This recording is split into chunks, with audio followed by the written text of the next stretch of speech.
परमहंस स्वादित चरण कमल चिन्मकरंदाय भक्तजन मानस निवासाय श्री रामचंद्राय नमः। श्री सीतानाथ समारंभां श्री रामानंदार्य मध्यमाम् अस्मदाचार्य पर्यन्तां वन्दे श्री गुरोः परम्परां।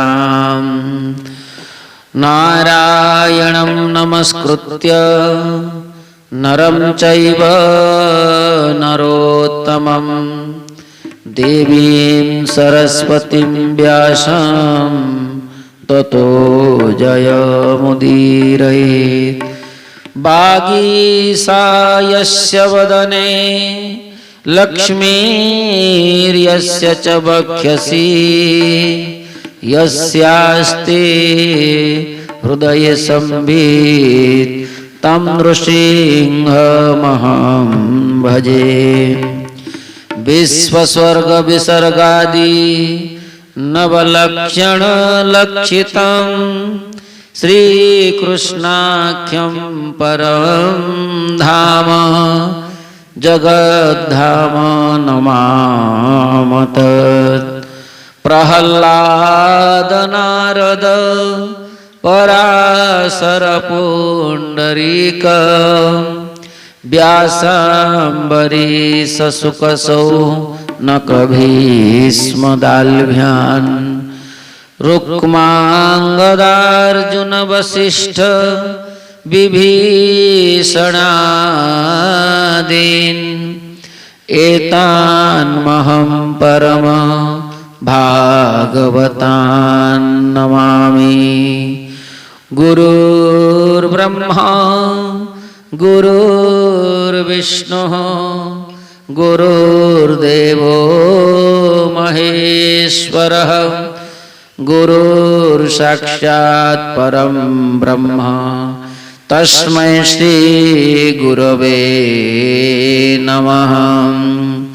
ओम नमो भगवते परमहंस स्वादित चरण कमल चिन्मकरंदाय भक्तजन मानस निवासाय श्री रामचंद्राय नमः। बोलो भक्तवत्सल भगवान की जय। श्री राधा रमण लाल की जय। श्री अपना अपना गुरु महाराज की जय। आज की आनंद की जय।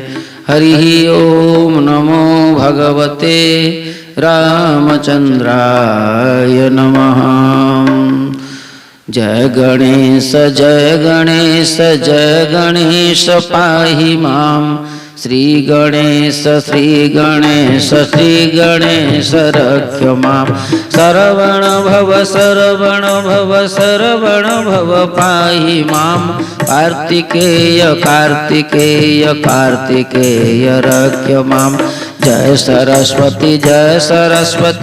सरस्वती पाहि मां।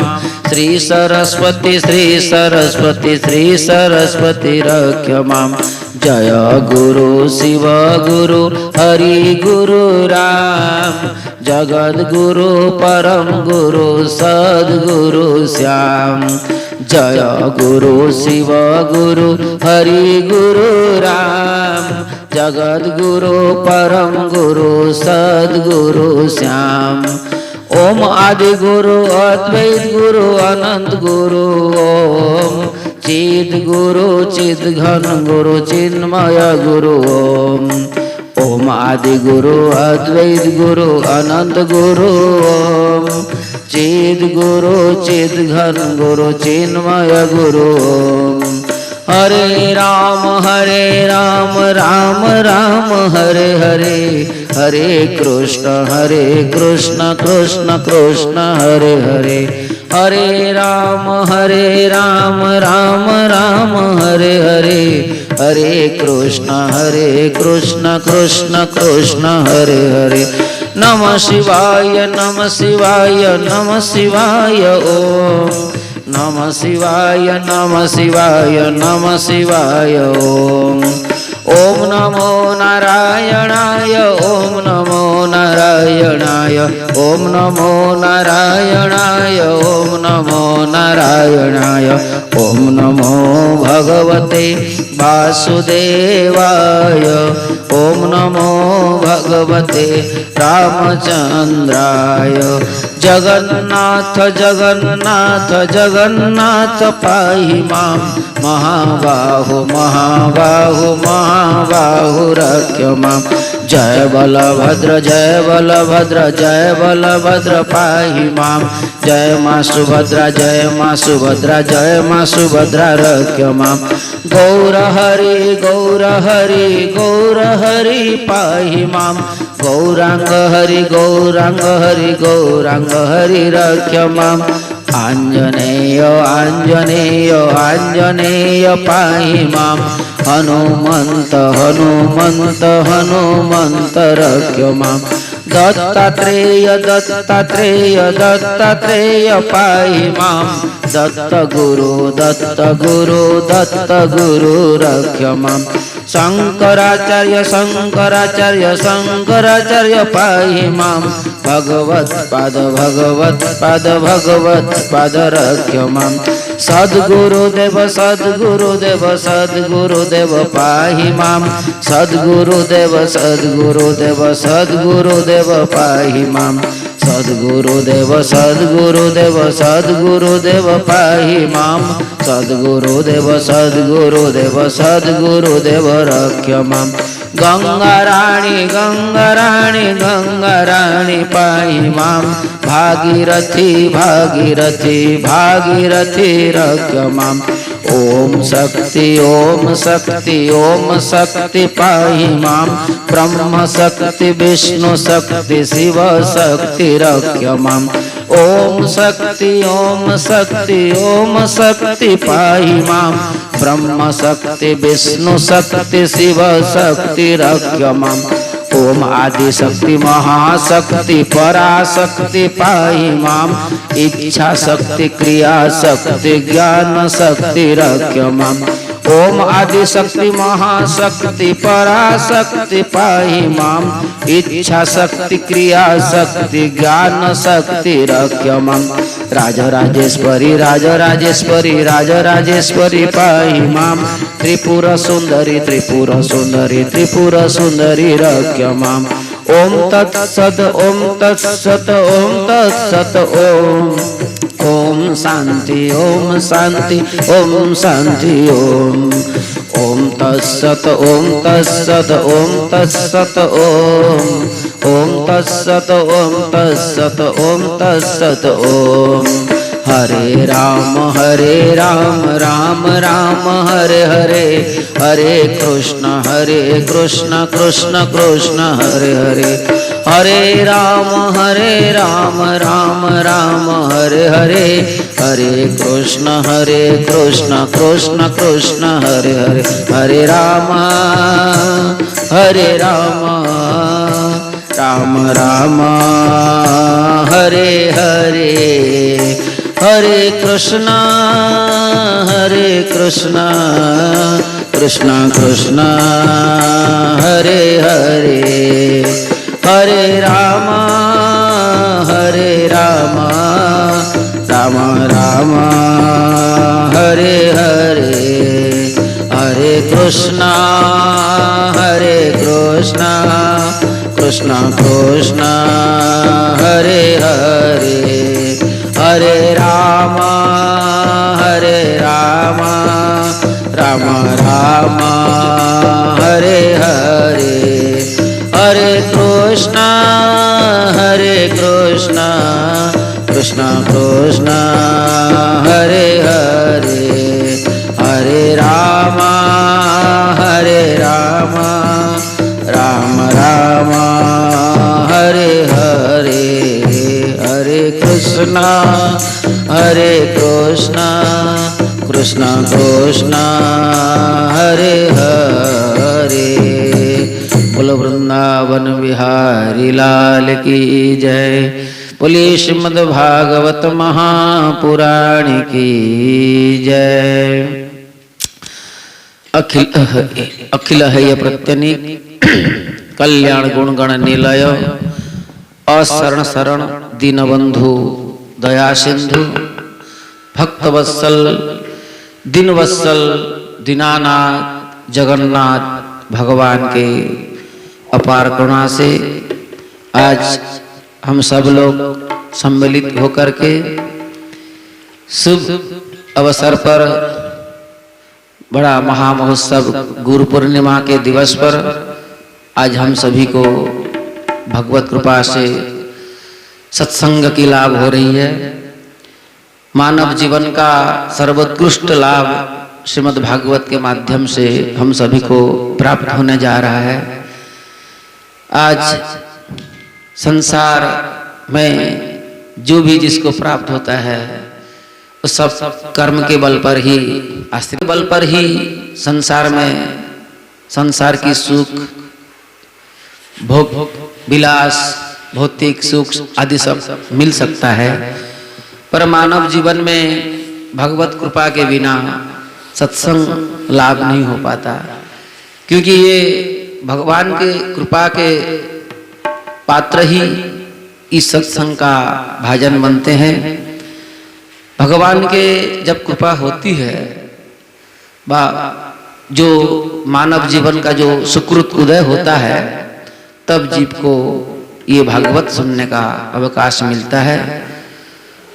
हम सभी लोग ने आज यहाँ बैठ कर के बड़ा मानव जीवन का जो दुर्लभ वस्तु जिसको हम कथा कहते हैं ये सुनने के लिए हमको सौभाग्य की प्राप्त हुआ है, क्योंकि गोस्वामी तुलसीदास जी अपना जीवन में भी यही बात कहते हैं कि साधु समागम तुलसी दुर्लभ ना दोय, दुर्लभ ही दोय। साधु समागम साधु समागम हरि कथा तुलसी दुर्लभ होय। क्योंकि तुलसीदास जी का भी यही कथन है कि जीवन में दो चीज दुर्लभ होती है। मान लो एक होती है ये साधु समागम, साधु के साथ मिलना, संतों के साथ जुड़ना, गुरु के आश्रित होकर के रहना, और दूसरी बात है कथा। ये दो चीज जीवन में अति दुर्लभ है, क्योंकि बड़े बड़े आचार्यों ने भी ये बताए हैं दुर्लभम त्रयमे वैतत दैवानुग्रह कारकम मनुष्यत्वम मुमुक्षुत्वम महापुरुष संश्रय। अगर सारा सृष्टि में 84 लाख योनि में अगर सबसे दुर्लभ अगर कोई योनि है तो वो होता है मानव योनि। मानव योनि को दुर्लभ बताया गया है, पर इससे भी अगर मानव होकर भी अगर किसी को अगर दुर्लभता की प्राप्ति होती है तो वो होता है मुमुक्षुता, मुमुक्षु भाव, अर्थात मुक्ति मिच्छुम। जो लोग अपना ये मानव जीवन में ये मानव देह पा करके मुक्ति को या भगवान की भक्ति को पाने के लिए इच्छा करते हैं, वो दूसरी भाव, दूसरी दुर्लभ वस्तु है। और तीसरी चीज है महापुरुष संश्रय है। अगर संतों के साथ टकराव हो जाए, संतों के साथ अगर जुड़ जाए, गुरु आश्रित रह जाए तो जीव तुरंत उद्धार हो सकता है। तीन चीजों में अंतिम चीज जो है ना, ये है महापुरुष संश्रय। संत कृपा या संत दर्शन, संत साक्षात गुरु दर्शन, ये बहुत बड़ा दुर्लभ वस्तु है।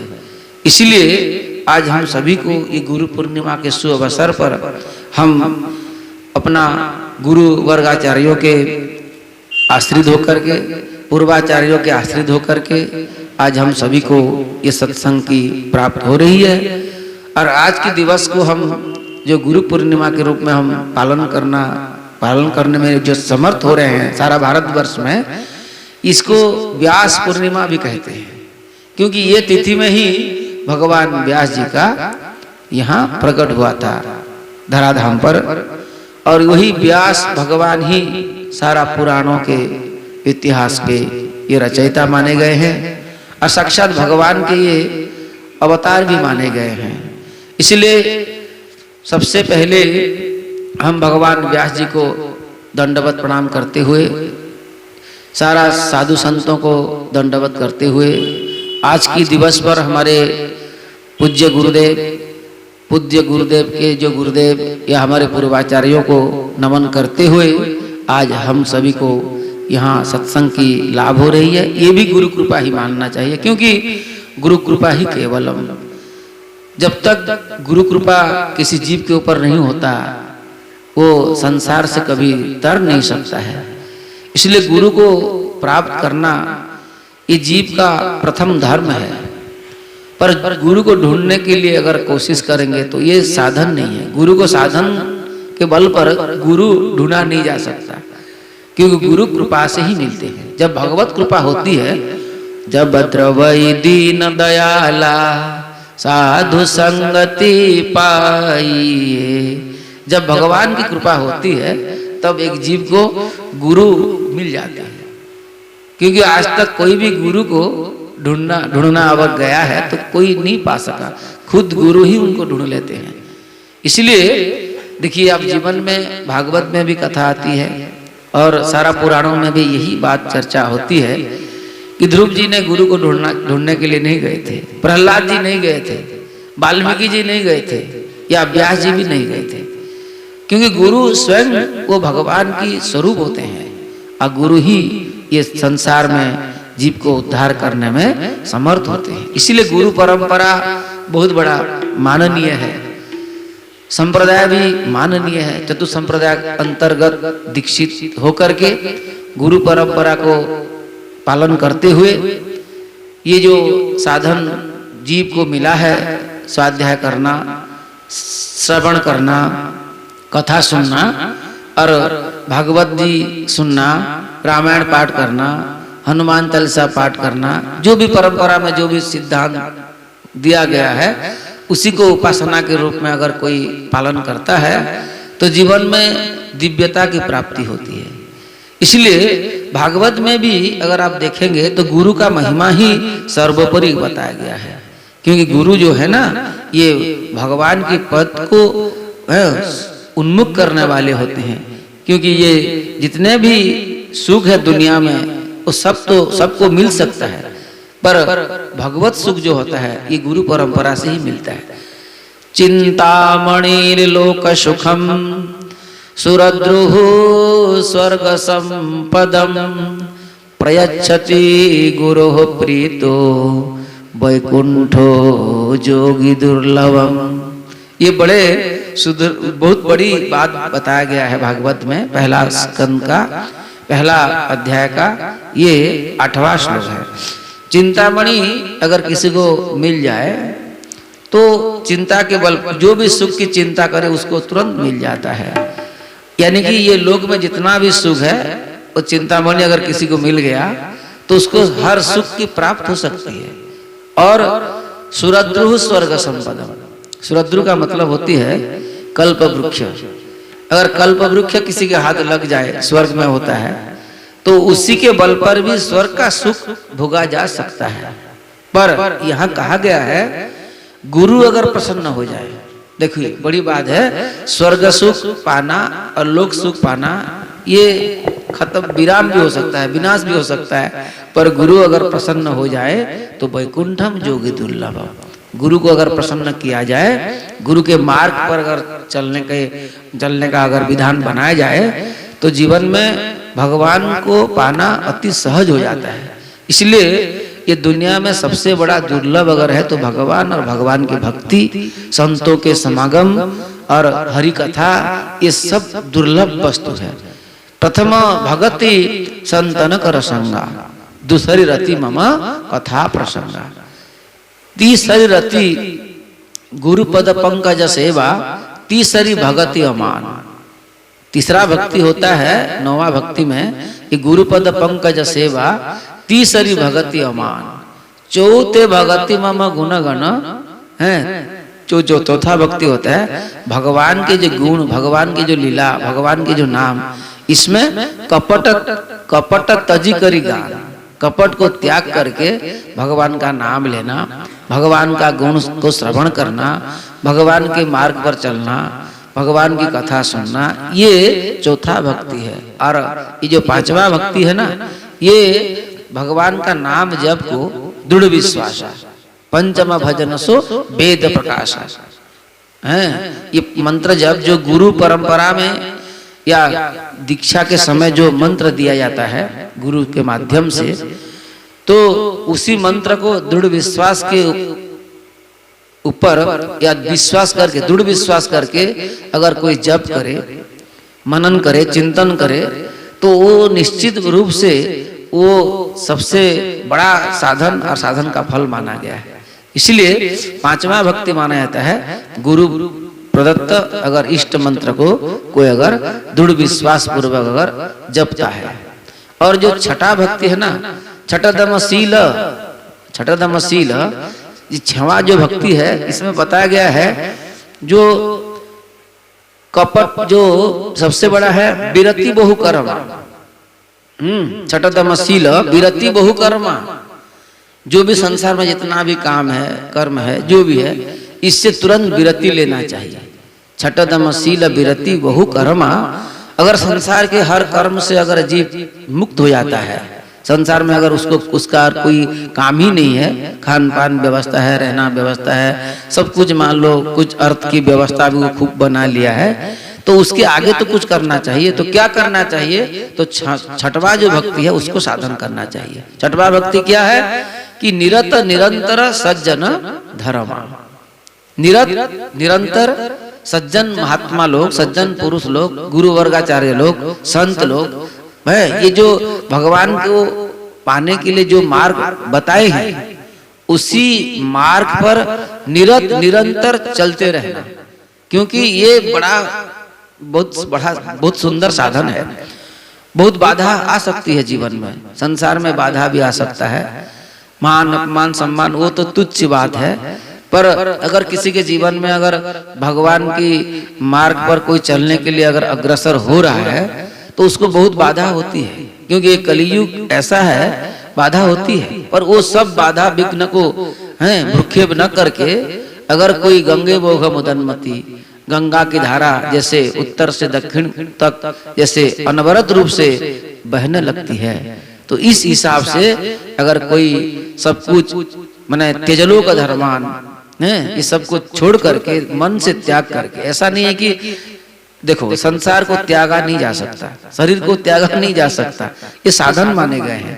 संसार का जो वस्तु भी है वो भी भगवान का उपासना के लिए ही हमको मिला है, तो हम त्याग नहीं सकते। पर त्यागना का जो मूल अर्थ कहा जा रहा है वो विवेक पूर्वक उसको त्यागना, क्योंकि शरीर से त्याग नहीं सकते हो, तो उसको विवेक पूर्वक मनन पूर्वक उसको त्यागना। और त्यागना इसीलिए कि देखो जो कार्य, जो वस्तु या जो कार्य भगवान के लिए अगर सही नहीं है तो उसको त्यागना, और जो भगवान के लिए उपयोगी है उसको ग्रहण करना। तो इसलिए कहने का मतलब है चैतन्य महाप्रभु भी इसी बात को कहते हैं, भक्ति अनुकूल मात्र कार्य स्वीकार, भक्ति प्रतिकूल कार्य वर्जनाकार। भक्ति के अनुरूप अगर कोई वस्तु मिले, अपना उपासना के अगर कोई वस्तु है साधन हो, तो उसको हम ग्रहण कर सकते हैं, और जो भगवान के लिए उपयोगी नहीं है उसको हम विवेक पूर्वक त्याग सकते हैं। इसीलिए विवेक पूर्वक कर्म करना, विवेक पूर्वक त्यागना, ये होता है आपका 6 नंबर का भक्ति होता है। इसलिए 7वां भक्ति भी कहा गया है, अगर विरति बहु कर्मा निरत निरंतर सज्जन धर्म, अगर कोई जीव ये 6वां भक्ति के ऊपर आ जाता है तो उसको क्या होता है, संसार में बहुत बड़ा बात होता है, सातव सम मोही मय जग देखा। 7वां भक्ति है, ये सारा संसार ही साक्षात भगवान का स्वरूप है, ये दृष्टि उसको प्राप्त होता है। पहला नंबर कथा के प्रति, ये संतों के प्रति विश्वास, संत मिलन, दूसरा कथा के प्रति विश्वास, कथा श्रवण, तीसरा गुरु पद में सेवा, चौथा भगवान को कपट करके, कपट को छोड़ करके, कपट करी तजी ज्ञान, कपट छोड़ करके वो छल कपट जो होता है छल कपट, उसको छोड़ करके जपना भजना, और पांचवा जो होता है मंत्र दृढ़ विश्वास के ऊपर जपना, छठवा होता है कि निरंतर सज्जन धर्मा। अगर ये 6 नंबर अगर कोई जीव पहुंच जाता है तो सातवां भक्ति के रूप में उसको भगवान का ही स्वरूप दिखाई देता है। इतना बड़ा संसार है, ये साक्षात भगवान ही है, ऐसा ही संत लोग के दृष्टि में ये आ जाती है। क्योंकि जैसा दृष्टि वैसा ही सृष्टि होता है। सृष्टि कोई ऐसा बड़ी बात नहीं है, ये तो माया का खेल है। पर अगर कोई भक्त अपने दृष्टि में अगर भक्ति का अंजन अगर दे डालता है तो उसको ये संसार भक्तिमय ही दिखता है। इसीलिए जो कहते हैं जो ये सारा सृष्टि क्या है, तो कोई कहता है श्री राम जी हैं, तो कोई कहता है श्री कृष्ण जी हैं। राम कृष्ण अभिन्न होते हैं, इसलिए जो भी राम को उपासना करे तो सारा सृष्टि उसको सियाराम सब जग जानी, उसको सारा सृष्टि सीताराम के रूप में दिखता है। अगर कोई भगवान वासुदेव जी के, श्री कृष्ण जी के अगर कोई भगत है तो उनको भी कृष्ण ही कृष्ण रूप में दिखते हैं।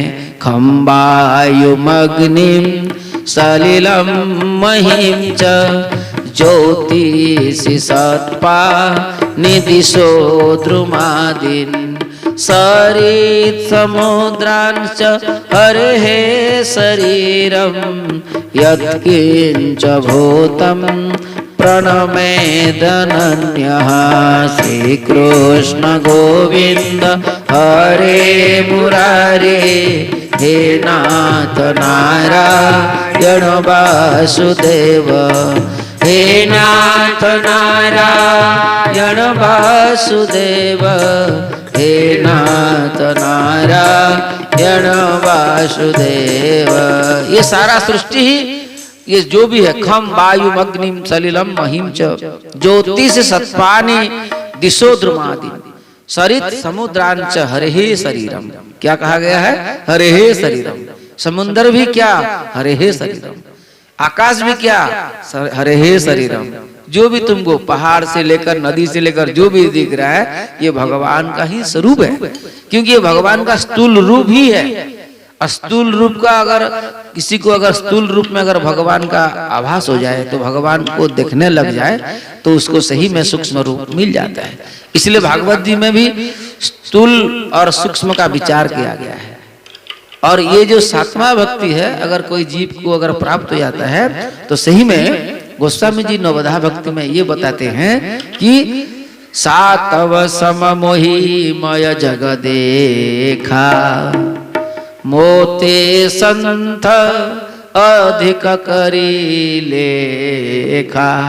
क्योंकि भगवान ये कहते हैं कि संत जो है, गुरु जो है, ये मेरे से भी बड़े हैं।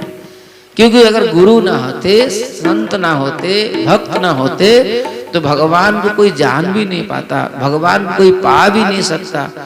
और भगवान की जो भक्ति है वो भक्ति का स्वरूप बताएगा तो संत ही बताते हैं। क्योंकि चक्षु दिशंति संत, संत लोग ही ये भक्ति का दृष्टि, भक्ति का विधान, भक्ति का जो बड़े बड़े उपासना, ये संत लोग ही सारा सृष्टि को देते हैं। इसीलिए सातवां भक्ति प्राप्त करना ये गुरु की कृपा से संभव हो सकता है, क्योंकि गुरु बिना ये संसार में किसी को कुछ मिला ही नहीं है। इसलिए गुरु पूर्णिमा के आधार पर गुरुओं की महिमा तो अवर्णनीय है। इसीलिए आठवां जो भक्ति होता है, ये जो आठवां भक्ति और सुंदर भाव है कि संतोष, अपने जीवन में आत्मसंतुष्टि लाभ करना, ये 8 नंबर का भक्ति होता है। और स्वप्न में भी किसी का दोष नहीं देखना। दोष देखोगे तो क्या लाभ मिलेगा? 8 बजथा लाभ संतोषा सपन हो नहीं देखहूं परदोषा। परदोष अगर देखने लग जाओगे तो तुमको भगवान का दृष्टि नहीं मिलेगी। इसलिए परदोष को त्यागना और जो भक्त लोग की जो दृष्टि है उसको ग्रहण करना। यानी कि जो भी हमको मिला है, शरीर मिला है, शरीर का साधन मिला है, शरीर के अनुरूप कर्तव्य को मिला है, जो जिस व्यवस्था में हो। कोई नौकरी करता है तो नौकरी करो भैया, नौकरी के रहते हुए भी भजन कर सकते हो, कुछ बाधा नहीं है।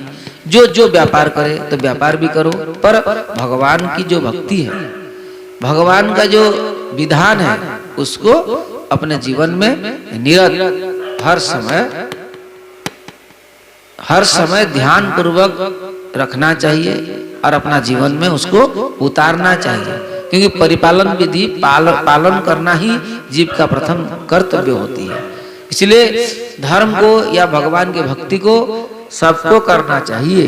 और इसीलिए जो भी 8 नंबर जो भक्ति है ना, ये 8वां भक्ति है, परदोष नहीं देखना और आत्म संतुष्टि में रहना। हर समय में अपना आत्मा को अपना जीवन में, हे प्रभु, हे नाथ, मैं आपको भूलूं नहीं, हे नाथ मैं आपका ही हूँ, हे नाथ आप मेरे हो। इतना विश्वास अगर कोई जीव को हो जाए तो 8 नंबर भक्ति प्राप्त हो सकती है। और सब कोई गुरु के आश्रित होकर के ही रहना चाहिए। बोलो भक्त वत्सल भगवान की जय। इसलिए और जो नवम भक्ति होती है वो बहुत बढ़िया बात है। जीवन में सरल बन जाओ। सरल बनना भी बहुत एक बड़ा तपस्या माना गया है। सरल बनना भी ये एक विधान है। अगर कुछ नहीं हो पा रहा है अपने जीवन में तो सरल बन जाओ भैया। सरल का मतलब है? सरल बनने का मतलब होता है माने मन को निर्मल बनाना। कैसे निर्मल बनाओगे? तो निर्मल मन बनाने के लिए भी तो कुछ विधान चाहिए। दोष नहीं देखना किसी का तो मन अपने आप निर्मल बनेगा। जितना मिला है उतने में अगर संतुष्टि है तो मन निर्मल बन जाएगा। सारा सृष्टि में अगर भगवान की दृष्टि लगा लिए तो मन निर्मल बन जाएगा। गुरु के ऊपर अगर विश्वास है तो वो भी मन निर्मल हो जाएगा। यानी कि अपने जीवन में ये गुरु और भगवान की जो विधान, ये सबको, भक्ति को अगर जीवन में आगे रखोगे तो धर्म आपको नहीं छोड़ेगा। धर्म आपको पकड़ करके ही रहेगा।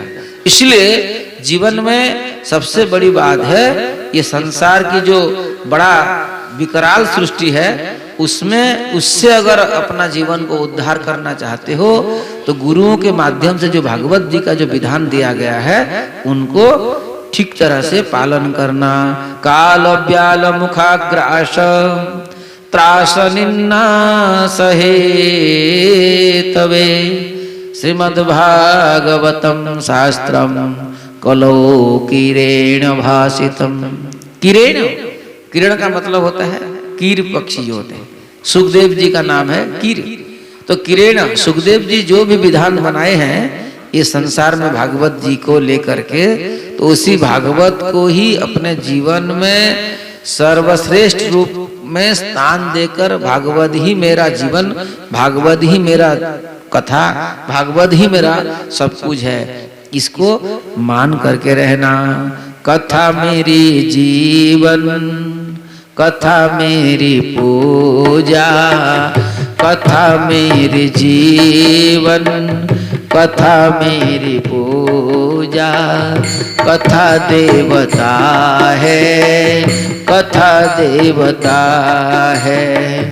कथा मेरी बगिया की मंजुल लता है, कथा मेरी बगिया की मंजुल लता है। कथा देवता है, कथा देवता है। कथा मेरी जीवन, कथा मेरी पूजा, कथा मेरा जीवन, कथा मेरा पूजा। कथा देवता है, कथा देवता है। कथा यानी भागवत ही सबसे बड़ा जीवन है। काल व्याल मुखग्रास त्रास निन्ना सहे तवे। ये काल के मुख से अगर कोई उद्धार पाना चाहता है तो श्रीमद् भागवत शास्त्र ही सबके लिए एक विधान है और एक आदेश है। इसलिए सार्वभौम रूप में भी भागवत को गुरु के आदेश से, गुरु ही हमारे सब कुछ हैं, ये विश्वास रख करके ये भागवत को स्वाध्याय करना, भागवत को पूजन करना, भागवत को दर्शन करना, भागवत को जीवन में क्या करना, हर समय रखे रहना, भागवत को पकड़ करके सोना, भागवत को पकड़ करके जाना। क्योंकि ये भागवत का इतना सुंदर मन सरसता है, इसमें ऐसा सरसता है कि जो कोई भी भागवत के अगर एक बार श्रवण कर ले तो जीवन ही उसका बदल जाता है। पर भागवत सुनना चाहिए। इसलिए गुरुओं ने हर समय में भागवत कथा क्यों कहते हैं? क्योंकि कथा सेव्या, ये बहुत बड़ी माने सुंदर बात बताते हैं बड़े बड़े महात्मा लोग, क्योंकि ये कथा ही सबका आधार है। बोलो भक्त वत्सल भगवान की जय। इसलिए हम लोग के लिए जो गुरुदेव ने हमको बताए हैं ये सबसे बड़ा बात बताए हैं। क्योंकि हमारे ये संतों ने ऐसा भी माने कहते हैं, और शास्त्र का ये विधान भी है, शास्त्र में भी आता है कि जो ब्रह्मा जी के बड़े बड़े पुत्र हुए हैं, सनकादिक ऋषि, उन लोग के जीवन में वो सबसे बड़े हैं। हमारे संसार में सबसे अगर कोई वयोवृद्ध माने गए हैं तो चारों को मानते हैं, सनत कुमार, सनंदन और सनातन। ये चार भाई हैं और ये छोटे छोटे दिखते हैं, 5 साल के जैसे हैं। उनके शरीर में कुछ वस्त्र नहीं होता है, बहुत सुंदर होते हैं, बहुत बड़े ज्ञानी और बड़े भक्त हुए। और ये संसार का सबसे बड़े वयोज्येष्ठ हैं, बूढ़े हैं, उनसे बड़ा और कोई नहीं है। ब्रह्मा के पहले ही पुत्र है ये, और बाकी जो है ना वो छोटे होते हैं। नारद भी उनसे छोटे हैं, कश्यप जी छोटे हैं, अत्रि अंगिरा जो भी हैं ये छोटे हैं।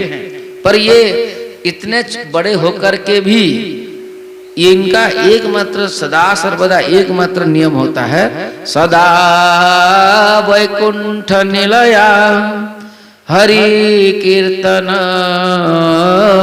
तत्परः लीला अमृत रसोन्मत्ता कथा मात्रैक जीविनः। एक ही उनके जीवन में क्या है, कथा मात्रैक जीविनः।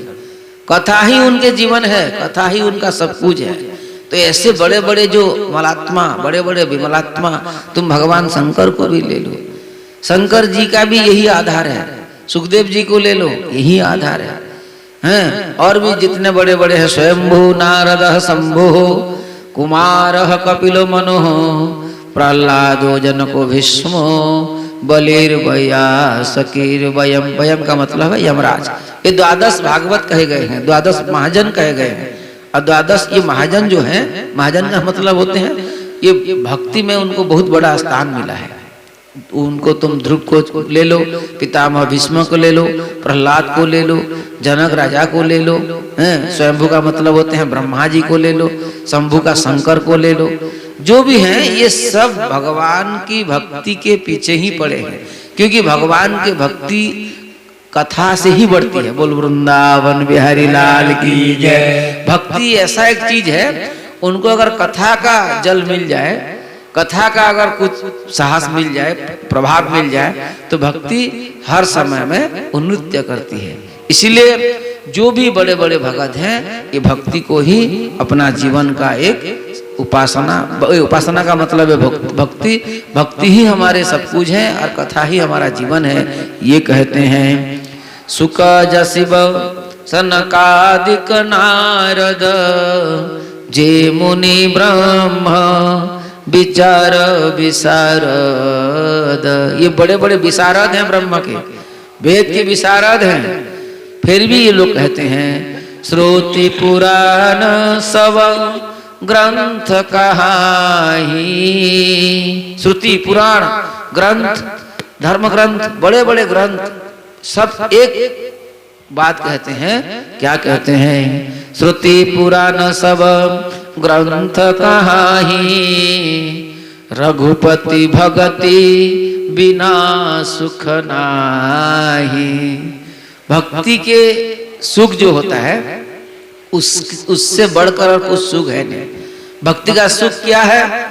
तो गुरुदेव कहते हैं, बड़े बड़े संतों ने कहते हैं, हमारे गुरुजी भी कहते हैं, हमारे गुरुदेव भी कहते हैं कि देखो भैया, भक्ति में कीर्तन करना, नाम जप करना, लीला श्रवण, भगवान का लीला श्रवण करना, भगवान का रूप को चिंतन करना है, ये जो रूप चिंतन लीला श्रवण ये सब भक्ति का ही माने ये धारा है। इसीलिए जो भी कोई भक्ति के माध्यम से अगर भगवान को पाना चाहेगा और परंपरा, गुरु परंपरा से जोड़ करके, तो तुरंत पा सकता है। इसलिए भगवान बहुत लौल्य मूल्य है, भगवान को पाना बहुत सहज है, पर हम अपना विधान में नहीं रह पा रहे हैं। भगवान भी कहते हैं मैं किसको पाता हूँ, मेरे को कौन पाए मिलेगा, मेरे को कौन प्राप्त कर सकता है? कहते हैं निर्मल मन जना सो मोहि पावा। देखो, निर्मल मन जिसका है वो मेरे को प्राप्त कर सकता है। तो निर्मल मन बनाने के लिए सबसे पहली बात है नौमा भक्ति का जो अंतिम विधान है, सरल बनना। सरल का मतलब होता है सरल स्वभावन मन कुटिलाई, जथा लाभ संतोष सदाई।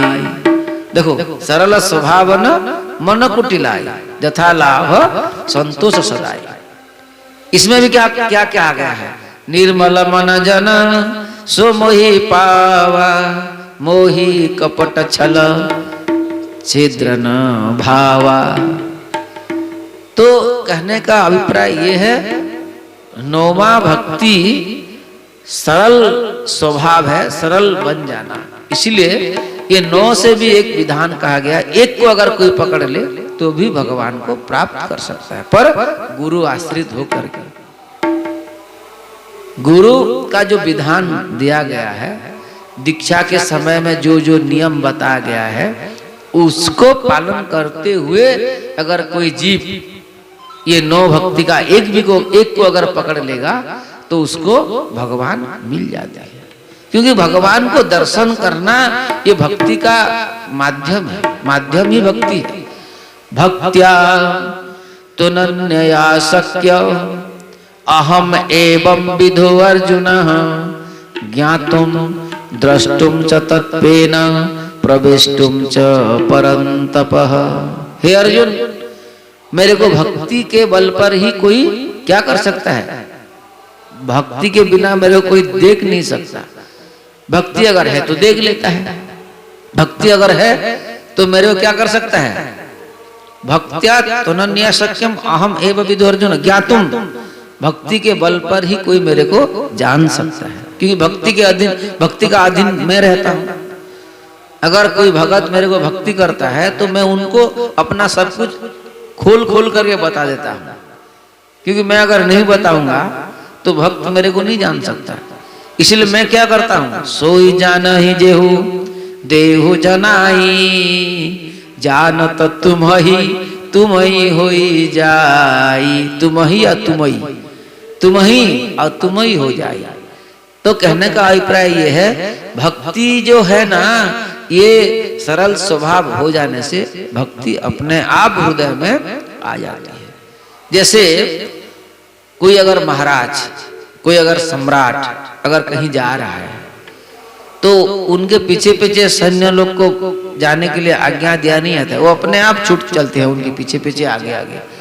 तो राजा अगर जाएगा तो उनके पीछे आगे सैन्य से जाते हैं। तो ऐसे भक्ति अगर आ गया तो उनके पीछे ज्ञान वैराग्य सब आ जाते हैं, सब भाव आ जाता है, सब गुण आ जाता है, और जो अवगुण है वो छूट जाता है और गुण आ जाता है। इसीलिए वो गुण आ गया तो सरल हो जाता है जी। इसलिए सरल होने से उसको बड़ा कल्याण होता है। अब गुरु लोग जो बड़े बड़े धर्म गुरु हैं, बड़े बड़े हमारे आचार्यों हैं, ये सब इसी बात को कहते हैं कि तुम भैया सरल बन जाओ, क्योंकि यहाँ संसार में इतना भागा दौड़ में तुम क्या कर सकते हो। क्योंकि यहाँ तो हर जीव को अगर देखा जाए तो निद्रया ह्यते नक्तम व्यवायेन चवावयः दिवाचार्थे हया राजन कुटुंब भरणे नवा। यहाँ तो अपना शरीर को पोषण करना, शरीर का जो बड़े बड़े है, जाया है, सूद है, परिवार है, बंधु बांधव है, इनको परिपाल पोषण करना, इनके पीछे ही वो लग गया है। तो अपना आत्मकर्म में कैसे खुद कर सकता है, इसका उसको समय भी नहीं मिलता है। इसलिए निद्राया ह्यते नक्तम, रात को ऐसे ही सो करके अपना समय को बिता देता है। अगर कुछ समय बचता है तो उसमें भी वो कुछ साधन भजन नहीं कर सकता। दिन अगर हो जाए तो दिन में अपना व्यापार कारोबार में लग जाता है। अरे भैया लगो मना नहीं है, लगना मना नहीं है। व्यापार तुम संसार को शरीर दे दो, शरीर का परिश्रम दे दो, तो मन तो मत दो। भगवान क्या कहते हैं, मन ही तो मेरे को दो है। मन अगर लगा लिए तो तुम कुछ भी करोगे तो तुमको शरीर का जो परिश्रम है ना, वो शरीर का परिश्रम अपने आप चला जाएगा। पर मन जो है ना, मन तुम जहां दोगे वहां तुमको अंतिम में जाना पड़ता है। यामति अंत यामति सागति। मन को सही ढंग से भगवान में जोड़ करके रखना है तो गुरु के जो वचन और गुरु के जो विधान उसको ध्यान पूर्वक रखना चाहिए। देखो हमारे सनातन धर्म में 52 द्वाराचार्य हुए हैं, हो गया ना। तो 52 द्वाराचार्य भी जो है ना, ये 4 संप्रदाय के अंतर्गत होते हैं। तो कोई भी अगर द्वाराचार्यों के या पीठाधीश्वर के माध्यम से अगर दीक्षा मिल गया हो तो उन्हीं के मार्ग पर अपना विधान को जान करके ठीक ठीक हिसाब से अगर पालन करेगा कोई, तो कहने का ज्यादा समय नहीं लगता। 6 महीने 1 साल के अंदर जीव एक शेड्यूल में आ सकता है और आराम से वो भगवान को भजन करने में समर्थ हो सकता है। और वो जो भी है वो गुरु का जो आश्रय है ना, वो गुरु का बल उसमें लगा रहता है। इसलिए बड़े बड़े भक्त लोग ने अपना गुरु को ही सर्वश्रेष्ठ रूप में उनको स्थान दिए हैं। इसलिए गुरुओं के दोष नहीं देखना चाहिए, गुरुजी में दोष नहीं देखना चाहिए।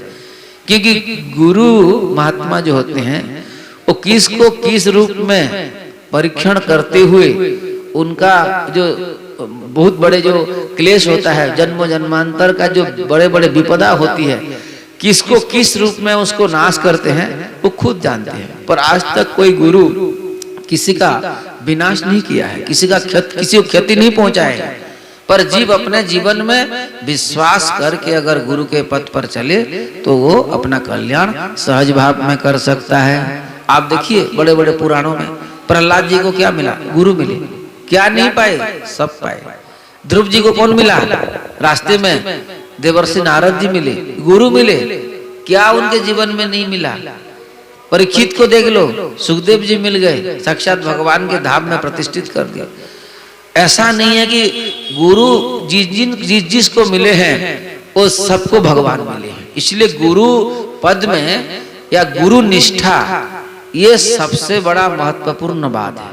जो भी हो जाए गुरु निष्ठा नहीं छोड़ना चाहिए। कि गुरु के ऊपर अगर निष्ठा है तो ये बात समझ लो, तो भगवान के ऊपर तुम्हारा निष्ठा है ये माना जाएगा।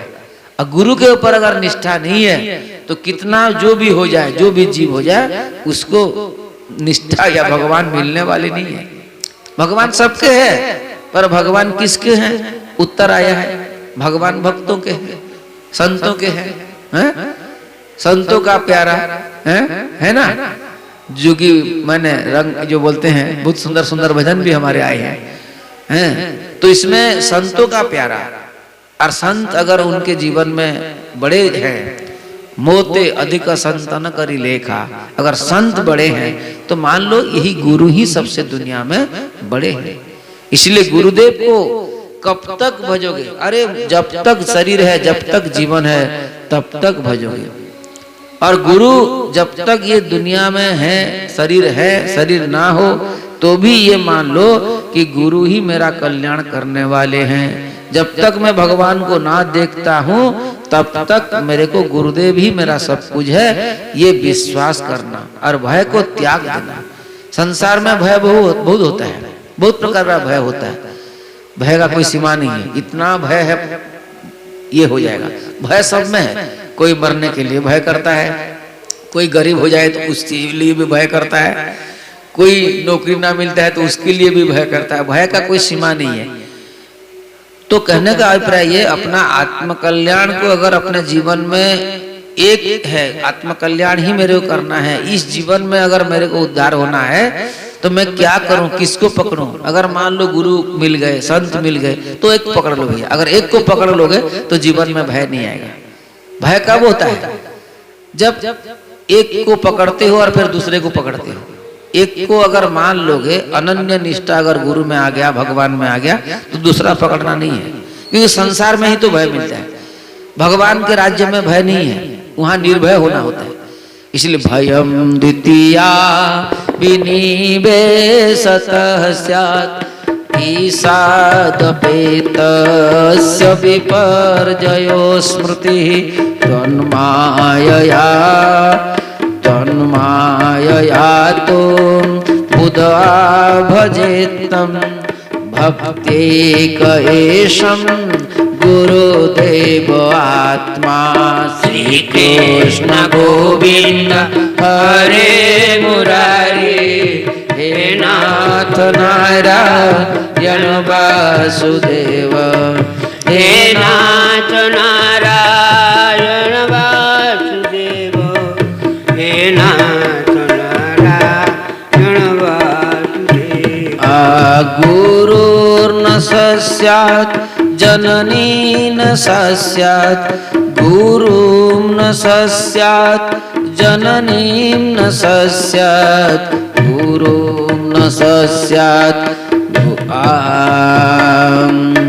गुरुर्न स्यात् स्वजनो न स्यात्, पिता न स्यात् जननी न स्यात्, दैवं न तस्या न पतिश्च सस्यान्, न मोचयेद्य समुपेतमृत्युं।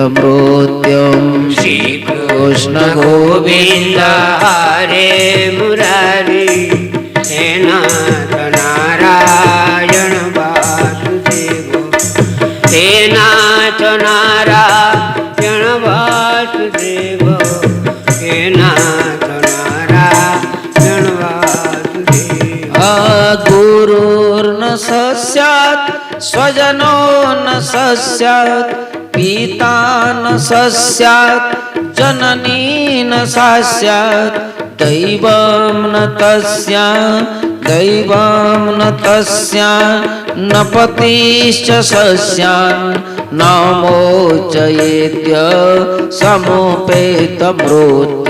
श्री कृष्ण गोविंद हरे मुरारी, हे नाथ नारायण वासुदेव, हे नाथ नारायण वासुदेव, हे नाथ नारायण वासुदेव।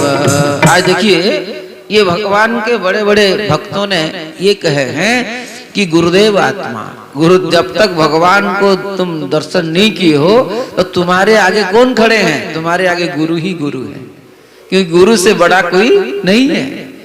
कि गुरु, इसलिए गुरु अपराध से बचना चाहिए। गुरु अपराध, संत अपराध, भक्त अपराध से बचना चाहिए। इससे बड़ा अपराध और दुनिया में कुछ है नहीं। संत अपराध से बचना चाहिए, विप्र अपराध से बचना चाहिए, ब्राह्मण अपराध से बचना चाहिए, संत अपराध से बचना चाहिए, भक्त अपराध से बचना चाहिए, गुरु अपराध से भी बचना चाहिए। क्योंकि ये जो सिद्धांत है, अगर कोई गुरु किसी को मिल जाए तो मान लो वो भगवान को ही दे देते हैं। क्या देते हैं? भक्ति, साधन, भजन, ये तो देते हैं। क्यों देते हैं ये भजन साधन? क्यों देते हैं? स्वाध्याय क्यों देते हैं? मनन चिंतन क्यों देते हैं? अरे भैया, तुम कालक्षेप कैसे करोगे? शरीर जब तक तुम्हारा रहेगा संसार में, सिर्फ कालक्षेप के लिए ही वो देते हैं, पर भगवान को दीक्षा के समय ही दे देते हैं। बोल भक्त वत्सल भगवान की जय। गुरु किसी को अगर मिल गया, मान लो वो भगवान को ही पा लिया। संत, भक्त, गुरु ये कोई अलग नहीं है, क्योंकि सब एक चीज है कि नहीं? बोलिए, है?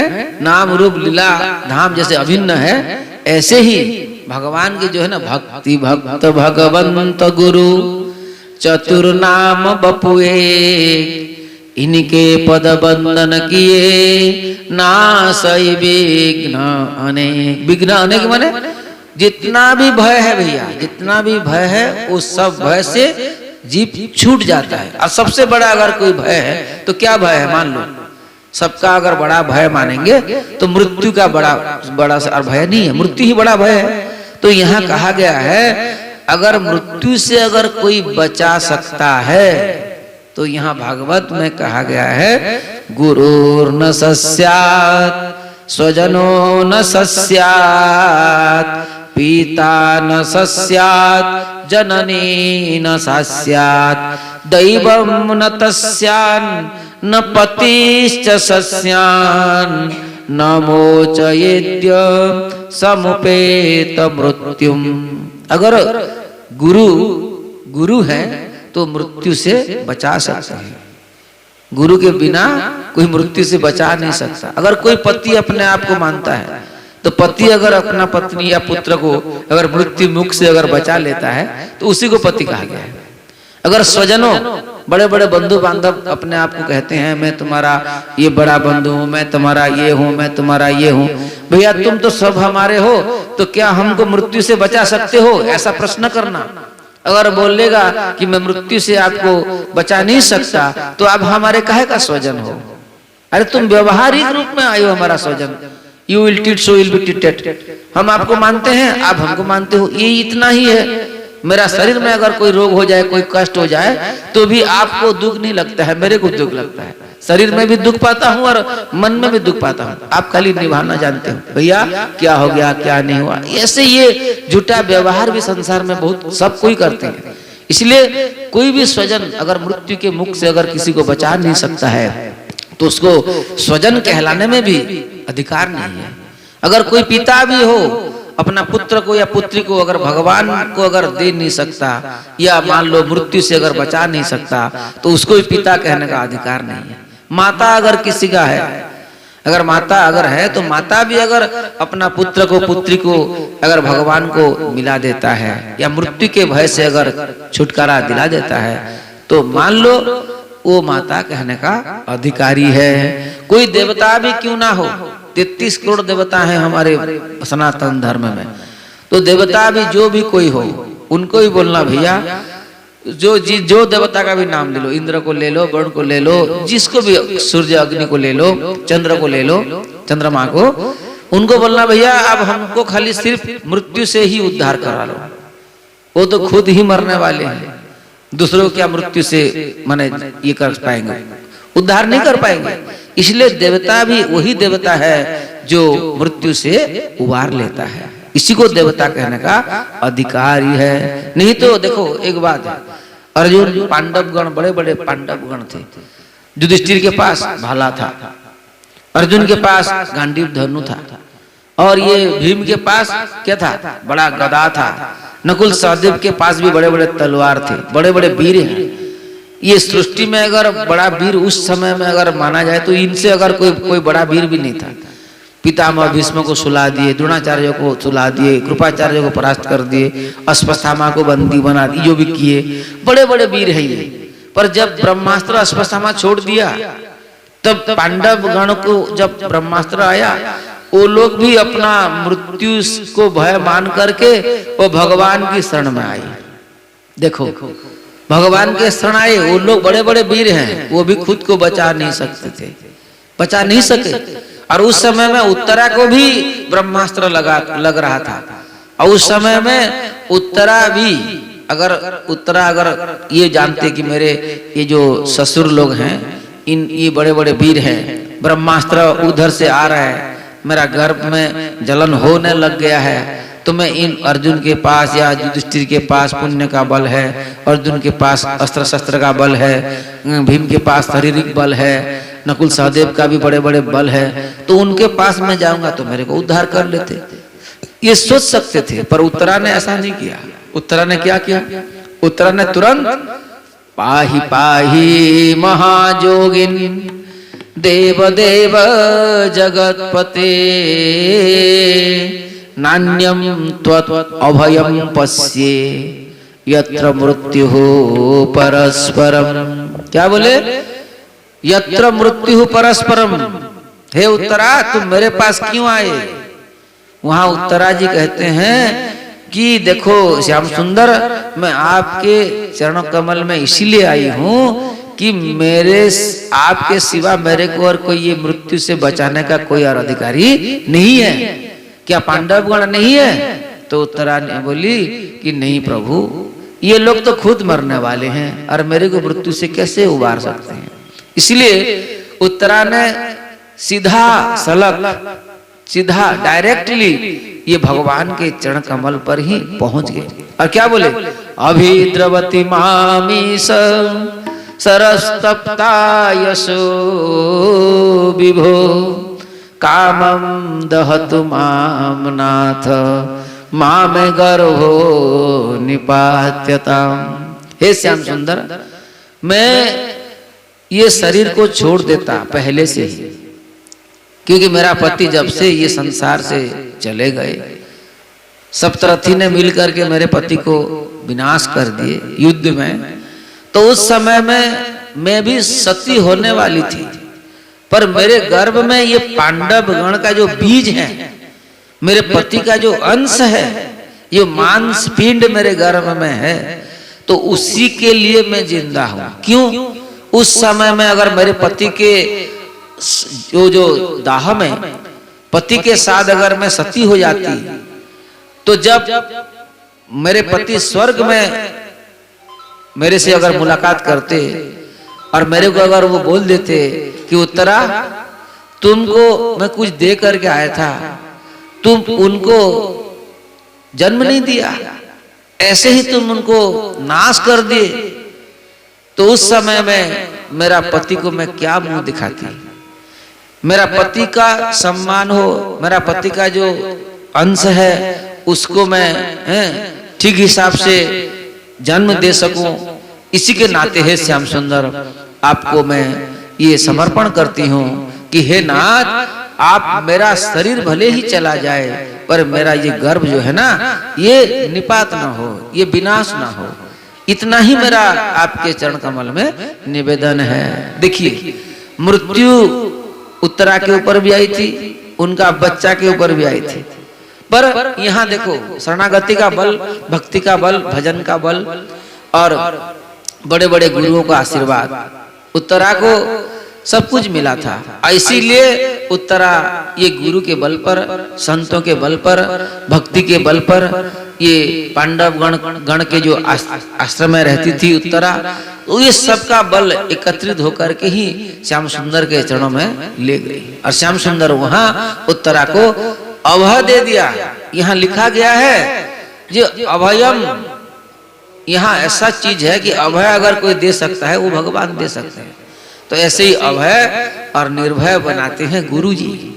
ये संसार में गुरु ही सबको अभय दे सकते हैं। बोलो भक्त वत्सल भगवान की जय। इसलिए जो भी आज गुरु पूर्णिमा के अवसर पर हमको जो समय मिला है, हम उसी से ये समय को ही अपना गुरु के चरणों में समर्पित करते हुए ये सत्संग को सुनना चाहिए। क्योंकि ये जीवन में सबसे बड़ा अगर कोई प्राप्ति है तो कहा गया है, भाग्योदयेन बहुजन्म समर्जितेन सत्संगमं च लभते पुरुषो यदा वै अज्ञान हेतु कृत मोहमदान्धकारं विधाय हि तद उदयते विवेकः। भाग्योदयेन बहुजन्म समार्जितेन सत्संगमं च लभते पुरुषो यदा वै अज्ञान हेतु कृत मोहमदान्धकारं संविधाय हि तत् उदयते विवेकः श्रीकृष्ण गोविंद हरे मुरारी हे नाथ नारायण वासुदेव हे नाथ नारायण वासुदेव हे नाथ नारायण वासुदेव। आज देखिए भाग्योदय न बहुजन्म समर्जित न सत्संगमम च लभते पुरुषो यदा। जन्म जन्मांतर का अगर किसी के ऊपर भगवान का कृपा हो और अगर सुकृति हो तो क्या मिलता है? भगवत कृपा से ही सत्संग मिलता है। और यहाँ कहा गया है च लभते पुरुषो यदा। भाई भगवान की कृपा हो तो सत्संग मिलता है, और सत्संग जब मिलता है तो सत्संग के माध्यम से ही क्या होता है? सत्संग में क्या होता है? देखो बड़ी बात है, सत्संग में हर जीव को सत्य के साथ जोड़ा जाता है। सत्य क्या है? भगवान का नाम सत्य है, भगवान का लीला सत्य है, भगवान का रूप सत्य है, भगवान का धाम सत्य है। क्योंकि वही ही सत्यव्रतम सत्य परम त्रिसत्यम सत्य स सत्यम अमृत सत्य नेत्रम सत्यात्मकम त्वाम शरणम प्रपन्नः। क्योंकि भगवान ही त्रिकाल में ही सत्य है, वो हर समय में ही सत्य है। इसलिए सत्य के साथ संग कर, तो इसलिए हर समय में जब भी अगर आप शास्त्र में देखोगे तो यही बात कपिल भगवान भी अपने माता देवहूति को यही बोले थे कि देखो माता जी आपको क्या चाहिए? माता जी बोली कि मेरे को क्या चाहिए बेटा, तू जो बोलता है मैं उसको सुन लेता हूँ, और तू जो बोलता है मैं सुन करके उसे को कर लेता हूँ, तो क्या करूँ क्या सुनूं बोल बता। तो भगवान कपिल ने एक बात बताए थे, एक बात ही बताए।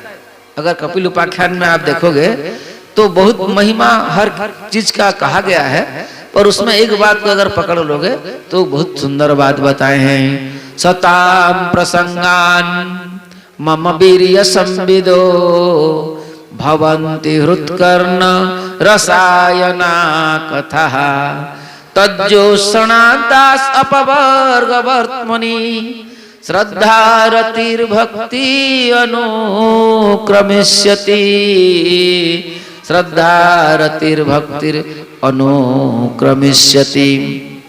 ये अनुक्रम होता है, ये क्रम होता है। माताजी जो मेरा खुद कहते हैं कि भगवान का जो लीला है मम वीर्य संविदो, भगवान का जो नाम का महिमा, भगवान का लीला का महिमा, भगवान का धाम का महिमा, भगवान का रूप का महिमा, ये महिमा को श्रवण करते करते ही हे माताजी ऐसा हो जाएगा कि आपको भक्ति के जो क्रम है श्रद्धा भक्तिर अनुक्रमिष्यति, इसी के बल पर आपको सब कुछ मिल सकता है। पर संतों की कृपा, संतों के माध्यम से, संत भक्त के माध्यम से आपको इसको सुनना चाहिए। क्योंकि प्रथम सुने भागवत भक्त मुख भगवत वाणी, ये भक्त का मुख से ही श्रवण करना चाहिए, संतों के मुख से ही श्रवण करना चाहिए। और संत परंपरा में, गुरु परंपरा में जो शिष्य प्रशिष्य हुए हैं, भक्त हुए हैं, उन्हीं के मुख से ही अगर तुमको भागवत की चर्चा, भागवती कथा अगर सुनने के लिए मिलता है तो मान लो वही ही महिमा है। क्योंकि ऐसे ही परंपरा ग्रंथ है भागवत। बिना परंपरा से कोई अगर भागवत कहे तो क्या होता है? अड़चन हो जाती है। इसलिए गुरु के सम्मुख या गुरु को अनुसरण करते हुए या गुरु के आदेश से अगर कोई कथा अगर बांचता है तो मान लो उसमें हमारा कल्याण हो सकता है। इसलिए संतों को या गुरुओं को, भक्तों को आश्रय मान करके आप अगर भजन साधन करेंगे तो निश्चित रूप से भगवान को प्राप्त हो सकते हैं। इसीलिए हर किसी ने भी ये भागवत को या भगवान को अलग नहीं माने हैं, एक माने हैं। इसीलिए ये भागवत ही भगवान है और भगवान ही भागवत है। इसलिए भागवत को हर समय में अपना जीवन में, एक दिन में एक अध्याय हो, एक श्लोक हो, एक श्लोक का एक शब्द हो, किसी एक भी चीज हो, कम से कम स्वाध्याय करना चाहिए। और 18,000 श्लोक है इसमें, आप जानते हैं 335 अध्याय है इसमें, और 1,76,000 शब्द है इसमें, और 29 छंद है इसमें। ये सब है भागवत में। अगर ये छंद भी जो है ना, ये छंद के अनुरूप भी जो स्तुति है, जो श्लोक है, वो अगर उसी छंद में अगर गा लेते हो तो बढ़िया बात है, नहीं तो ये भागवत जी का श्लोक स्तुति को एक को भी अगर आप पकड़ लेते हो, मान लो उत्तरा स्तुति हो गई, मान लो कुंती स्तुति हो गई, मान लो भीष्म स्तुति हो गई, मान लो ध्रुव स्तुति हो गई, मान लो प्रहलाद स्तुति हो गई, स्तुति को अगर एक भी कंठस्थ कर लोगे या ऐसे स्वाध्याय करोगे देख करके भी, तो जीवन में कल्याण होना शुरू हो जाता है।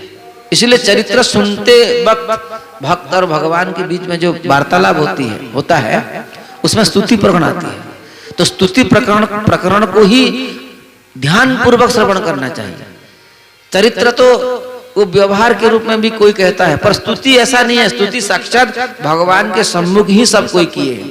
भागवत में जितने भी स्तुति हैं आप देख लो, उस स्तुति सामने में भगवान खड़े होते हैं और भक्त स्तुति करते हैं। मान लो ब्रह्मा जी को ले लो, वृंदावन में वो क्या बोले, ब्रह्मा जी जब भगवान के सम्मुख, ब्रह्मा जी के सम्मुख भगवान जब उपस्थित हुए तो ब्रह्मा जी ने स्तुति की कि नहीं? क्या बोले, नौमीड्यते ब्रवपुषे तडिदंबराय गुंजावतन सपरिपे चलसन्मुखाय वन्यस्रजे कवलवेत्र विशाल वेणुं लक्ष्मश्रिये मृदुपदे पशुपांगजाय श्री कृष्ण गोविंद हरे मुरारे हे नाथ नारायण वासुदेव, हे नाथ नारायण वासुदेव, हे नाथ नारायण वासुदेव। नौमीड्यते प्रवपुषे तडिदंबराय गुंजावतंस परिपिच्छल सन्मुखाय वन्यस्रजे कवलवेत्र विषाण वेणुं लक्ष्मश्रिये मृदुपदे पशुपांगजाय लक्ष्मश्रिये मृदुपदे पशुपांगजाय लक्ष्मश्रिये मृदुपदे पशुपांगजाय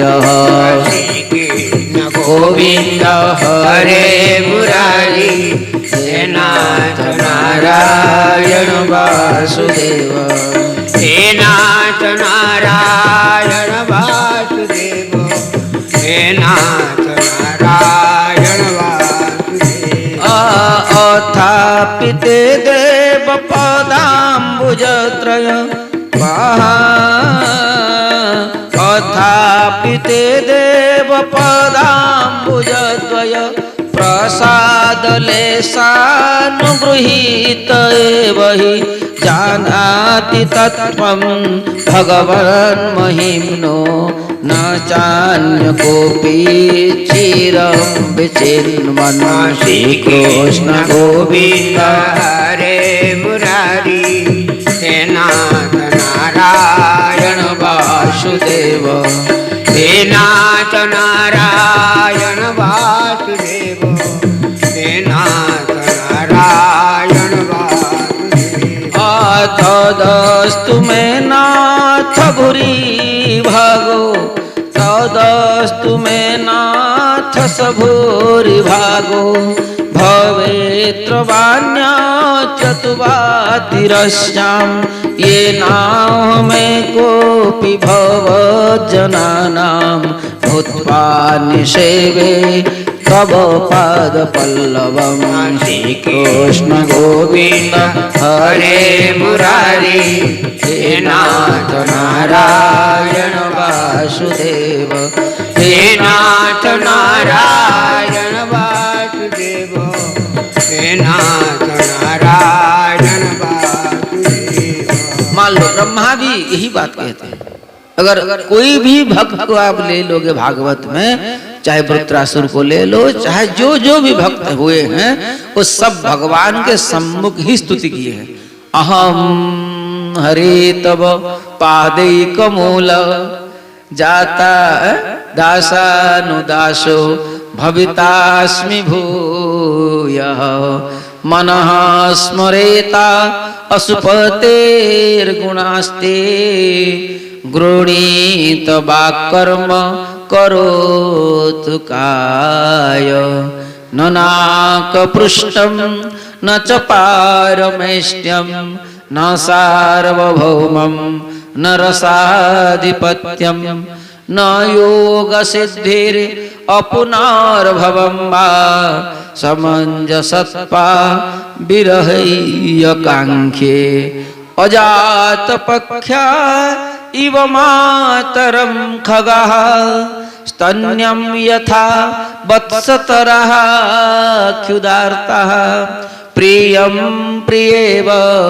विषितं विसर्णा मनोरविन्दा ख्यदिद्रुख्यते त्वाम्। ऐसे सुंदर सुंदर स्तुति जो होता है ना, ये स्तुति को अगर भी जीवन में उतार लोगे, एक भी स्तुति को, तो है तो मान लो जीवन सुधर जाता है। ये सब भी गुरु परंपरा से मिलती है, ये सब भी गुरु के आदेश से मिलता है। गुरु का अगर प्रसन्नता है आपके ऊपर, तो मान लो आप कुछ भी साधन बना सकते हो। इसलिए गुरु जी व गुरुओं के अधीन होकर के रहना, कभी जीवन में स्वतंत्र नहीं रहना। जीवन में अगर जो स्वतंत्र रहता है वो अपने आप में मदान्ध हो जाता है, वो अपने मन का मालिक बन जाता है। क्योंकि आध्यात्म जगत में परतंत्रता ही सबसे बड़ा धन है। अगर जीवन में गुरु वर्गाचार्यों का अगर परतंत्रता हमको मिली है या गुरु वर्गाचार्यों का अधीन हमको रखे हैं, तो हम उनके अधीन हैं, तो मान लो हमारा काम बन सकता है, बिगड़ी बन सकती है।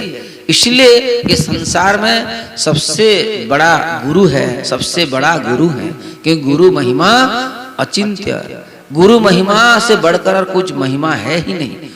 अब जहां भी देख लो, रामचरितमानस उठा लो तो गुरु की महिमा, भागवत उठा लो गुरु की महिमा, कोई भी पुराण शास्त्र, सब में प्रथम है गुरु। अर्जुन को ले लो गीता जी में, वो भी बोले गुरु, गुरु नहीं होने से अर्जुन मैं तुम्हें कुछ नहीं बता सकता।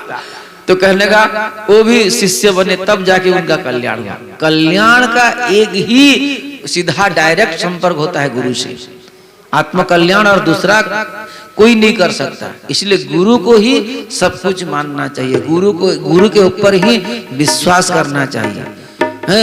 अगर गुरु के सम्मुख भी अगर आप रहते हो, या आपके जीवन में गुरु अगर व्यवहारिक रूप में आ भी गए हैं, तो मान लो इसमें एक बहुत बड़ा विधान भी है कि गुरु अगर मान लो अपने भाव से उतर करके तुम्हारे भाव में अगर मिल करके अगर व्यवहार भी कर रहे हैं तुम्हारे जैसे, तो वो उनको नहीं चाहिए आपका व्यवहार, पर आपको इसीलिए व्यवहार दे रहे हैं कि आपको उबार सके। तो उसमें क्या होता है, नैकट्यता दोष आ जाती है। तो नैकट्य दोष अगर आ गया है तो क्या होगा, गरुड़ जी भगवान के साथ हर समय रहते हैं, गरुड़ जी रहते हैं कि नहीं। तो गुरु जी के साथ अगर आप भी रहोगे तो क्या होगा, हर समय रहने वाला गरुड़ भी, जब भगवान रघुनाथ ने अवतार लिए और उनको अगर जब उनको नागपाश में बंधन कर दिया गया लक्ष्मण जी को, हैं, तो वहां भी क्या करना पड़ा, हनुमान जी के माध्यम से गरुड़ जी को बुलाना पड़ा या नारद जी से माध्यम से बुलाना पड़ा। तो उस समय में गरुड़ जी आए और क्या बोले, अरे ये भगवान नहीं हो सकते, ये भगवान नहीं हो सकते, क्योंकि भगवान अगर होते तो ये नागपाश से तो वो छूट जाते, ये तो नाग में सोते हैं, भुजग शयनम है, शेषनाग में सोने वाले कोई ऐसे नाग में वो मैंने छूट नहीं सकते, छूट सकते कि नहीं। तो विश्वास नहीं हुआ, तब विश्वास जब नहीं हुआ फिर क्या हुआ, संदेह हो गया भगवान के ऊपर, ये भगवान नहीं हो सकते। क्यों ऐसा हुआ, क्योंकि हर समय में गरुड़ जी भगवान के साथ रहते हैं, तो नैकट्य दोष आ गया। तो नैकट्य दोष अगर गरुड़ जी को आ गया और गरुड़ भी अगर भगवान को संदेह करने लगे हैं, तो मानव देहधारी शरीर अगर कोई गुरु अगर आपके साथ कोई व्यवहार करे, कथा वार्ता करे, कुछ जीवन में आपको आध्यात्मिक चिंतन अगर कोई दे, तो उसमें नैकट्य दोष है। वो समर्थ होते हैं पर हम असमर्थ होते हैं। तो समर्थों से असमर्थ होने वाला जीव हर समय में पराधीन होकर के ही रहना चाहिए और मानना चाहिए। अरे भैया, गुरु लोग तो बड़े बड़े हंसी मजाक में भी किसी को उतार देते हैं, क्योंकि उनके हाथ में मुक्ति ही करतल स्थित है, मुक्ति रहता है हाथ में। तो किसको किस हिसाब से उबारते हैं, उनमें दोष नहीं देखना चाहिए। दोष अगर एक बार देख लिया, मान लो अपराध बन जाता है, और अपराध से कोई छुटा भी नहीं सकता, कोई छुड़ा भी नहीं सकता है, क्योंकि ये सिद्धांत भी दिए हैं श्रीमन चैतन्य महाप्रभु, बड़े बड़े महापुरुषों ने दिए, बड़े बड़े संतों ने भी दिए हैं, कि कहे हैं कि अगर मान लो भगवान के ऊपर अगर आप कुछ अपराध कर लिए तो भगवान आपको क्या करेंगे, माफ कर सकते हैं। अगर गुरु के ऊपर अगर अपराध बन गया तो वो भगवान भी रक्षा कर नहीं पाएंगे, हैं? कृष्ण यदि माने चैतन्य महाप्रभु बड़े बड़े भाव दिए हैं, कृष्ण भगवान के ऊपर अगर आपका कुछ अपराध बन गया तो रखी बारे पारे, पर गुरु के ऊपर अगर मान लो अपराध हो गया तो रखी बारे नारे, इसलिए भगवान भी नहीं बचा सकते हैं। इसलिए मान लो हर समय में अपराध से बच करके अपने जीवन में भक्ति करो, सत्संग करो, उपासना करो, नाम जपो, जो भी आपको विधान मिला है। क्योंकि हमारे भारतवर्ष में सनातन धर्म में भक्ति का बहुत साधन है, ऐसा नहीं 9 साधन नहीं, और हो बहुत है। तो जिसको भी अगर आप पकड़ते हो तो उसी को ही अपना जीवन का आधार मान करके, गुरु के ऊपर विश्वास करके, भगवान के ऊपर निष्ठा रखते हुए अपना जीवन को दिव्य बनना चाहिए। और सबसे बड़ी बात है, सत्संग की आवश्यकता जीव को हर दिन करना चाहिए। सत्संग ही एक ऐसा चीज है कि सब कुछ को दे सकता है, सत्संग ही सब कुछ को दिला सकता है। इसलिए मान लो सत्संग में ऐसा भी बात आता है कि सत्संग में सत्संग क्या बड़ा है, तो उत्तर भी भगवान ने खुद दिए हैं। किसको? उद्धव जी को दिए हैं। बोलो भक्त वत्सल भगवान की जय। तो उद्धव जी बोले क्या सत्संग से जीव का उद्धार हो सकता है? तो उसमें कहा गया है हाँ उद्धव जी हो सकता है। न रोधयति माम जोगो। हे उद्धव देखो, मेरे को कौन पाता है, मेरे को कौन लाभ करता है, मैं किसका होता हूं, सुन लो। न रोधयति माम जोगो न सांख्यम धर्म एव च न स्वाध्याय तपत्यागो न इष्टापूर्तम न दक्षिणाम व्रतानि यज्ञ छंदांसि तीर्थानि नियमायमः यथा वरुन्धे सत्संगः सर्वसंगापहो हिमाम। हे उद्धव देखो, कौन कौन तुम अपना इंद्रियों को रोधन कर लो, दमन कर लो, जोगी बन जाओ, सांख्य दर्शन को प्राप्त कर लो, जितना धर्म करना है कर लो, ऐसा कि स्वाध्याय कर लो, सब कुछ स्वाध्याय कर लो। इष्टापूर्तम, इष्टापूर्तम का मतलब है परोपकार की। मान लो कोई कल्याण मंडप बना लिया, कोई तालाब खोलवा लिया, कोई और कुछ व्यवस्था लोगों के लिए कर लिया, इसको इष्टापूर्त कहते हैं। और मान लो तुम कोई भी यज्ञ कराओ, पूजा कराओ, जो भी करो, खूब दक्षिणा दिए हो, तो इसमें भी मैं नहीं मेरे को नहीं कोई पा सकता है। व्रत बड़ा बड़ा व्रत कर लो, व्रत से मेरे कोई पा नहीं सकता। और यहाँ कहा गया है छंदान से, वेद का भी कोई अगर पारंगत है तो वो भी मेरे को प्राप्त नहीं कर सकता। तीर्थानी, सारा भारतवर्ष में जितना भी तीर्थ है उसको भी अगर आप भ्रमण कर लोगे तो तीर्थ के बल पर भी आप हमको, कोई मेरे को नहीं पा सकता। हे उद्धव यम नियमा यमा, बड़े बड़े नियम बना लो, बड़े बड़े यम नियम बना लो, यम कर लो, तो भी मेरे को कोई पा नहीं सकता। तो किसमें पाता है आपको, कौन पा लेता है? तो कहते हैं यथा वरुन्धे सत्संग। सत्संग ऐसा चीज है, सत्संग से मैं मिल जाता हूँ, क्योंकि सत्संग ही मेरा ठिकाना है। सत्संग से मेरे को कोई सब कोई पा लेते हैं, क्योंकि कौन कौन पाया है? हाँ, सत्संगे नहीं दैत्येया, बड़े बड़े दैत्य जो है ना, दैत्य लोग मेरे को पा लिए हैं। या तु धाना है, मृगाः खगाः गंधर्वा अप्सरसो, अप्सरा लोग, नागाः नाग लोग, सिद्ध लोग, चारण लोग, गुह्यकाः गुह्य लोग, गुह्यक जो है, और विद्याधराः विद्याधर, ये भी हमारे 84 योनि में आते हैं। 84 लाख योनियों में जो 4 लाख होता है ना, अंतिम 4 लाख जो मानव योनि होता है, 4 लाख मानव में वो भी एक मानव आकृति का होते हैं ये विद्याधर।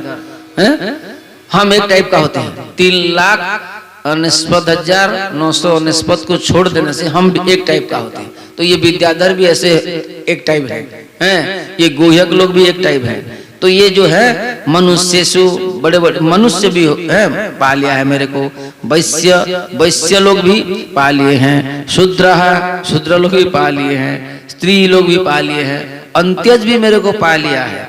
और मान लो रजस्तम प्रकृति जितने भी बड़े बड़े पापी लोग हैं ये सब मेरे को पा लिए हैं। बहु और कौन कौन पाया है? कहा गया है कि वृषपर्वा, बलि, बाणासुर, मयदानव, विभीषण, सुग्रीव, हनुमान, गजराज, गृध्र मतलब जो कौन सी जो हमारे रामचरितमानस में जो आते हैं, जटायु, ये जटायु और वणिकपथ, व्याध, तुलाधार जो व्याध था, व्याध, कुब्जा, ये सब मेरे को पा लिए हैं। और उसके बाद और कौन पाया है? तो कहते हैं ब्रजे गोप्यो यज्ञ पत्न्य तथा परे, ब्रज के जितने भी गोपी ये सब भी मेरे को किस में पाए हैं? उद्धव सिर्फ एक बात बताते हैं, सत्संगे यथा वरुंदे सत्संग सर्वसंगापहो हिमाम। ये गोपी भी सत्संग के माध्यम से मेरे को मिले हैं और ये यज्ञ पत्नी भी सत्संग से ही मेरे को मिले हैं। केवलेन ही भावेन गोप्यो गावो नगा मृगा। देखो कितने बड़े बड़े बात है।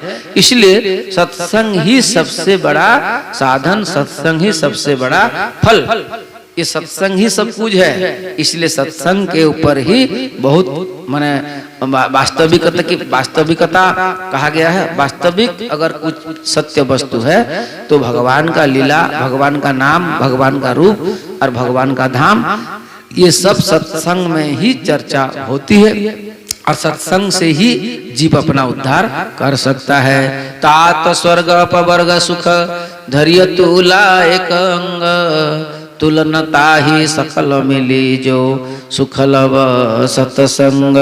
सत्संग ऐसा एक चीज है कि एक क्षण के लिए भी अगर कोई सत्संग कर ले तो मान लो जीव का उसी क्षण उद्धार हो सकता है। इसलिए सत्संग से बड़ा और कुछ है ही नहीं, क्योंकि ये ही संसार में सबसे बड़ा दुर्लभ है। संसारेस्मिन् क्षणार्धोपि सत्संग सेवधीर नृणाम।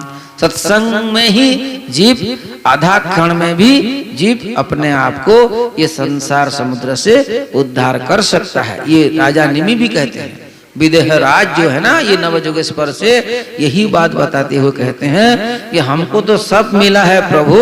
कवि महात्माओं कहते हैं मन्ये भगवतः साक्षात पार्षदान्व मधुद्विषः विष्णुर्भूतानि लोकानां पावनाय चरन्ति।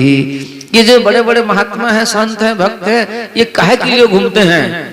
तो घूमने का कुछ तो अभिप्राय होगा। अभिप्राय का मतलब है संत जहां भी घूमते हैं, भक्त जहां भी घूमते हैं, सिर्फ एक ही चीज होता है, पावनाय चरन्ति। दूसरों को पवित्र करने के लिए ही ये लोग घूमते हैं। और उससे भी बढ़कर बात है कि इन लोग का दर्शन अगर कोई कर लेता है तो सबसे बड़ा उसी को ही दुर्लभ माना गया है। दुर्लभो मानुष देहो देहि नाम क्षण भंगुरः तत्रापि दुर्लभम मन्ये वैकुंठ प्रिय दर्शनम। सबसे बड़ा चीज अगर है कोई दुर्लभ चीज, हम आपसे यही चीज, इस शब्द को लेकर के आज इतना समय हम बिताए सत्संग के माध्यम से कि दुर्लभ चीज क्या है। यहाँ कहते हैं दुर्लभ शरीर तो मानव शरीर है, पर यहाँ एक बहुत बड़ी इसका एक माने एक ऐसा चीज बताए हैं, दुर्लभ सबके लिए है भैया मानव शरीर, पर क्षण भंगुर है। कब छूट जाए पता नहीं, कब छूट जाए शरीर पता नहीं, ये ही क्षण भंगुर है। इसीलिए ऐसा मानव शरीर में अगर कुछ दुर्लभ है तत्रापि दुर्लभम मन्ये वैकुंठ प्रिय दर्शनम। अगर मानव जीवन में भक्त दर्शन हो जाए, संत दर्शन हो जाए, गुरु दर्शन हो जाए, गुरु प्राप्ति हो जाए, गुरु के वाणी से मार्ग दर्शन हो जाए, तो मान लो इसी को ही हम सब कुछ मानते हैं। अतः आत्यंतिकम खेमम पृच्छामो भवतो नघः संसारेस्मिन् क्षणार्धोपि सत्संगः सेवधीर्नृणाम्। हे उद्धव, भगवान भी उद्धव कहते हैं अर्जुन को भगवान माधव कहते हैं, सुखदेव जी परीक्षित को कहते हैं, सब कोई एक ही चीज को कहते हैं कि संसार इसमें क्षणार्धोपि सत्संग से बधिनुराम, सत्संग ही सबसे सबका आधार है। इसलिए सत्संग से जुड़े रहना चाहिए। और सत्संग का मतलब है भागवत कथा से ही प्रयोजन है, रामचरितमानस कथा से ही प्रयोजन है। गीता शास्त्र हमारे सनातन धर्म में जो भी है, वेद उपनिषद आदि जो भी है, वो सबको श्रवण करना चाहिए, स्वाध्याय करना चाहिए और भागवत कथा खूब सुनना चाहिए। बोलो भक्त वत्सल भगवान की जय। और आज के दिन में गुरु पूर्णिमा के अवसर पर जो बड़े बड़े भाग्यशाली हैं, गुरु का दर्शन, ऐसे देखो, जो कोई आ पाता है तो ठीक है, जो कोई जा पाता है ठीक है, अगर जा भी नहीं पाता है तो सत्संग अगर मिल गया तो मान लो यही ही गुरु प्रसाद ही है। सत्संग के रूप पर ही हमको गुरु प्रसाद मिला है, ये मान करके अपना जीवन को दृढ़ बनना चाहिए और दृढ़ व्रति होना चाहिए कि आज के जीवन में, और जिसको भी गुरु पूर्णिमा में अगर सत्संग मिल गया, मान लो सीधा भगवान की और गुरु की प्रत्यक्ष कृपा ही है, ऐसा ही सब कोई मानते हैं। संत लोग कहते हैं हमको अगर सत्संग मिल गया गुरु पूर्णिमा में, मान लो हमको गुरु प्रसन्न है, भगवान हमारे ऊपर बड़े दया की है, भगवान की कृपा हमारे ऊपर ज्यादा है। ये आत्मविश्वास और आगे बढ़ता है, आत्मविश्वास रखना चाहिए। ये भगवान का बहुत बड़ा हमारे ऊपर देन है। बोलो भक्त वत्सल भगवान की जय। इसलिए गुरु शरणम गुरु शरणम गुरु शरणम गुरु शरणम